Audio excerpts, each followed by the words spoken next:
안녕하세요. 이커피 교수의 신간 읽기입니다. 오늘 함께 볼 책의 제목은 몸 만들기 처방전, 연세대 의대 암스 지음, 박윤길 교수 감수, 플루토에서 22년 8월 10일에 출간하였습니다. 암스는 평소 운동에 관심이 많았던 연세대 의대 학생들이 주축이 되어 설립한 학술회라고 합니다.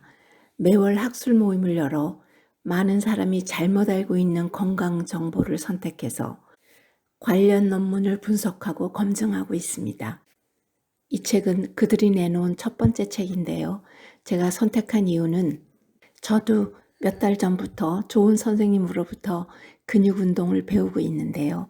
제가 궁금해하던 것들이 다 들어 있었습니다. 이 책의 구성은 4파트로 나누어져 있는데 다이어트에 대한 얘기가 좀 더 많고 그리고 근육 운동에 관한 것입니다. 마지막에 의대생 바디 프로필 촬영에 도전하다라는 기록도 있습니다. 다이어트 보조제를 비롯한 건강기능식품만 해도 시장 규모가 2021년에는 5조 원을 넘어섰다. 과대 광고와 마케팅 그리고 가짜 뉴스에 휘둘리지 않으려면 우리는 건강 정보를 스스로 확인할 수 있는 방법 몇 가지를 이 책에서 소개하고 있는데 일반인에게는 쉽지 않은 것 같습니다. 이 책의 정보들만 다 알아도 중심을 잡을 수 있을 것 같아요. 머리말은 이렇게 끝납니다. 건강한 몸을 만들기 위한 모든 다이어트는 지속 가능해야 의미가 있다. 파트 1의 소제목들을 먼저 읽어볼까요? 1. 살을 빼려면 무조건 적게 먹어야 할까? 2. 밤늦게 먹으면 살이 더 찔까? 3. 케토제닉 다이어트 진짜 살이 빠질까? 4. 간헐적 단식 누구에게나 효과가 있을까? 5. 채소를 많이 먹으면 살이 빠질까? 6. 다이어트 콜라 정말 살찌지 않을까? 7. 가르시니아 효과가 있을까? 입니다. 다이어트를 시작하기 전에 가장 기초는 자신의 활동 대사량을 아는 것이다.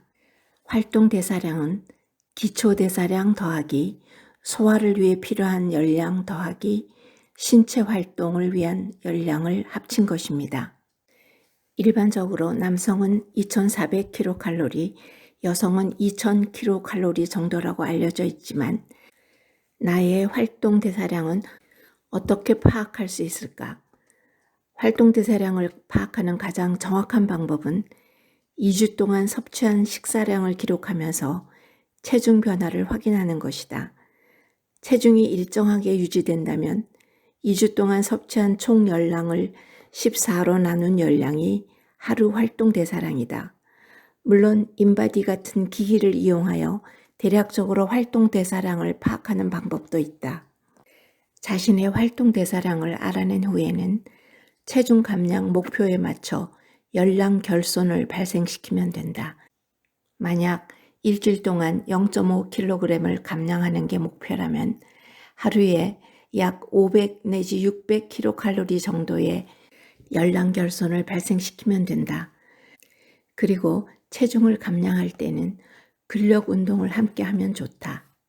근력 운동 자체가 활동 대사량을 증가시키고 근육의 부피가 클수록 기초 대사량이 증가하여 체중 감량에 유리해지기 때문이다.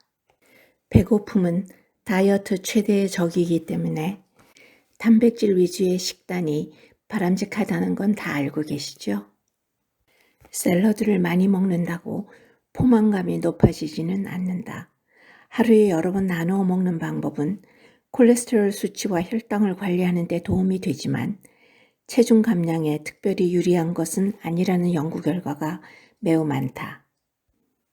그리고 다이어트의 가장 큰 원칙은 총 섭취 열량을 지키는 것이다. 야식도 총 칼로리가 문제가 되는 것이지 먹는 시간이 특별히 문제가 되지 않는다. 두 번째 원칙은 음식을 천천히 먹는 것이다.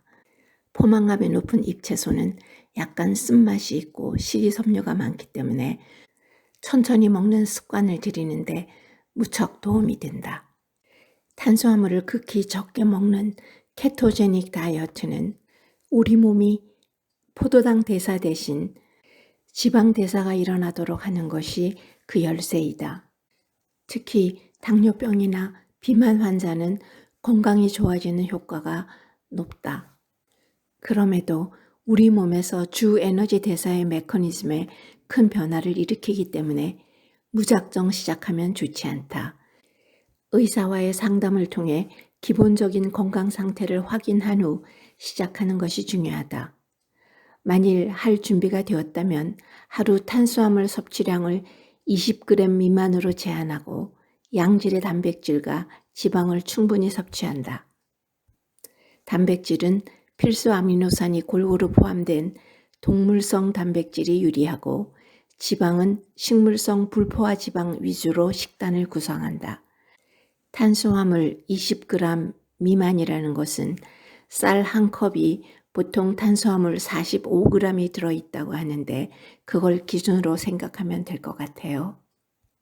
일단 이 다이어트를 시작하면 몸이 지방 대사에 완전히 적응해서 케토시스 상태에 도달하기까지 수주 동안 포기하지 말고 꾸준히 유지해야 한다. 이 과정에서 견디기 힘든 부작용이 발생할 수도 있다. 그러나 부작용은 일시적이고 몸이 적응할수록 증상들은 점차 사라진다. 적당한 운동과 병행하며 견뎌내다 보면 어느새 활기찬 몸을 느낄 수 있을 것이다. 간헐적 단식에 대한 연구는 여전히 진행 중이다. 체중 감량과 체지방 감소에 유의미한 효과가 나타나긴 하지만 무작정 시작하는 것은 아니다. 특히 당뇨병, 섭식장애, 성장기 어린이, 임산부라면 이 단식은 피하는 것이 좋다. 합성 감미료를 사용한 다이어트 콜라는 0칼로리에 근접한 것은 맞다. 그러나 식욕이 증가한다. 가르시니아에 대한 광고는 지금까지 연구 결과에 따르면 허위 광고에 해당된다. 건강기능식품을 섭취할 때 주의해야 할 사항은 여러 가지를 한꺼번에 복용하는 것이다. 이럴 경우 특정 성분을 과다 복용하게 되어 부작용을 초래할 수 있다. 효과 대비 경제적 비용 등을 생각해서 똑똑한 소비를 해야 할 것 같습니다. 파트 2의 제목을 읽어드릴게요. 1. 단백질은 무조건 많이 먹는 게 좋을까? 2. 운동 후 30분 내에 단백질을 먹어야 할까? 3. 채식주의자는 단백질을 충분하게 먹을 수 있을까? 4. 달걀을 하루에 1개 이상 먹으면 성인병에 걸릴까? 5. 술을 마시면 근육량이 줄어들까? 입니다. 간헐적 단식은 체지방을 빼는 데는 도움이 될지 몰라도 근육량을 늘리는 데는 불리하다. 근육을 생각한다면 간헐적 단식을 하더라도 중간에 완벽한 공복을 유지하기보다는 소량의 영양 보충을 해주어야 한다. 몸을 만드는 일은 100m 달리기가 아니라 마라톤이다. 꾸준히 지키지 못할 지속 가능하지 않은 식사 습관은 도움이 되지 않는다.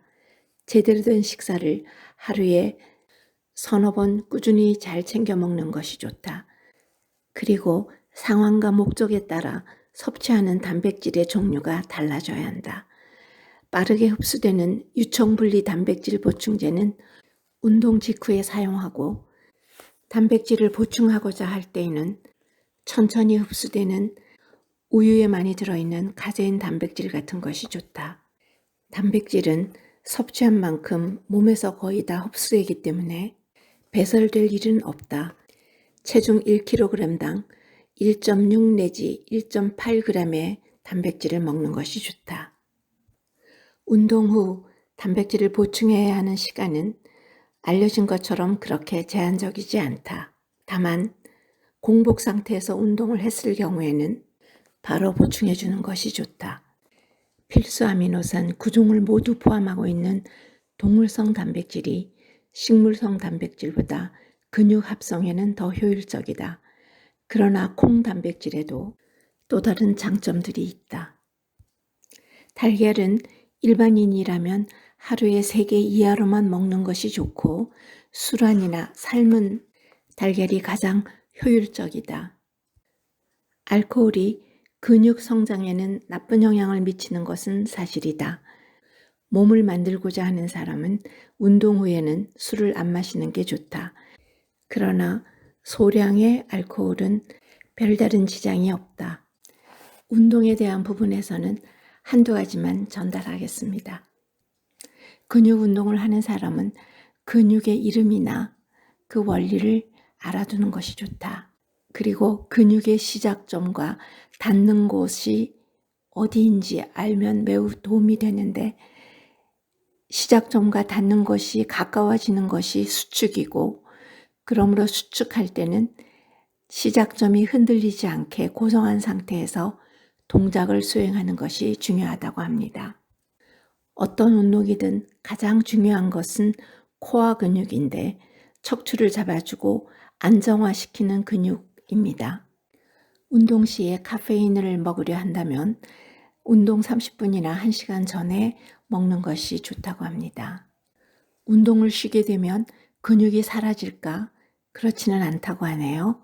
머슬 메모리가 있기 때문에 다시 시작하면 곧 회복이 된다고 합니다.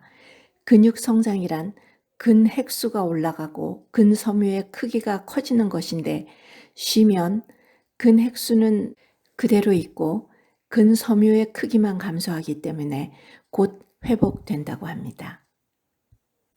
더 자세한 정보를 알고 싶으시면 이 책을 읽어보시기를 추천합니다. 감사합니다.